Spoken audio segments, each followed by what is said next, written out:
आज की कहानियाँ जो आपका है उसी में खुशियाँ ढूंढो। ये कहानी है एक ऐसे व्यक्ति की जो ऑफिस में काम किया करता था। ऑफिस के काम के प्रेशर की वजह से बहुत परेशान रहा करता था कि इतना सारा काम है, बॉस की डांट सुनने को मिलती है। वही जो गुस्सा था ऑफिस का घर आकर बच्चों पे निकालता था, बीवी पे निकालता था, घर में झगड़ा करता था। उसे लग रहा था कि उसकी लाइफ का होना न होना बराबर है। जब कोई दोस्त के कॉल आते थे तो कॉल कट कर देता था। रिश्तेदारों के आते थे तो गुस्सा करने लगता था। एक दिन ये अपने घर में ऐसे ही बैठा हुआ था। उसका बच्चा इसके पास में आया और आकर के बोला कि पापा मेरी मदद कर दीजिए, मुझे होमवर्क करवा दीजिए। तो फिर इसने अपने बच्चे को डांट दिया, डांट के भगा दिया कि जाओ यहाँ से, मैं होमवर्क करने के लिए बैठा हूँ यहाँ पे।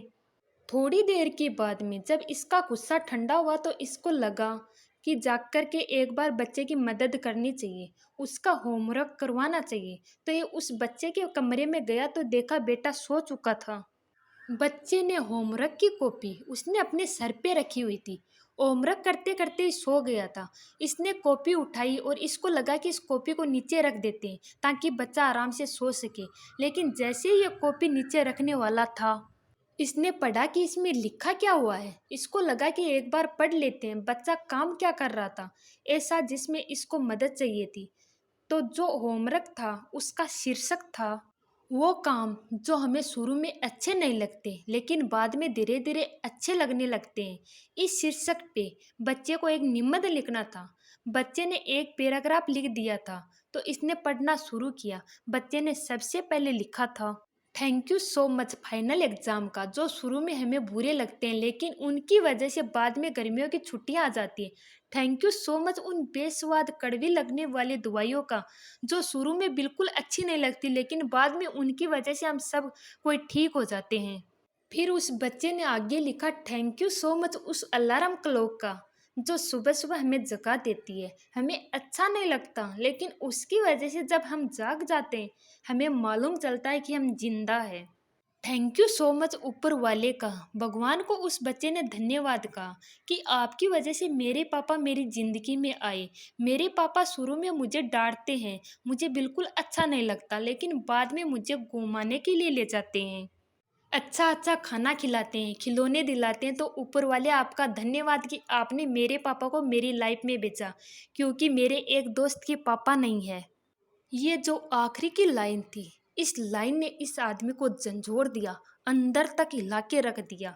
नींद से जग गया और इसको लगा कि इसकी लाइफ में क्या कुछ है जो ये होते हुए भी मिस कर रहा है।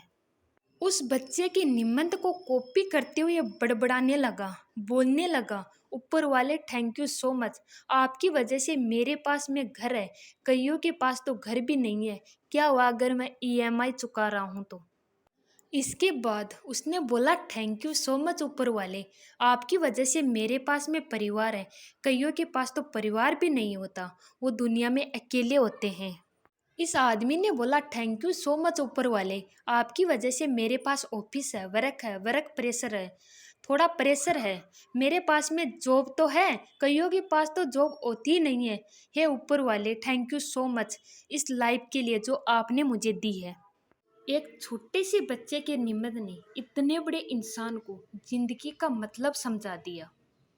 इस कहानी से हमें यही शिक्षा मिलती है कि जो भी हमारे पास है हमें उसी में खुश रहना चाहिए, क्योंकि वही सबसे अनमोल है। आप भी कमेंट करके ज़रूर बताना कि आपको मेरी ये कहानी कैसी लगी। अगर अच्छी लगी हो तो मेरे चैनल को सब्सक्राइब कर लेना। धन्यवाद।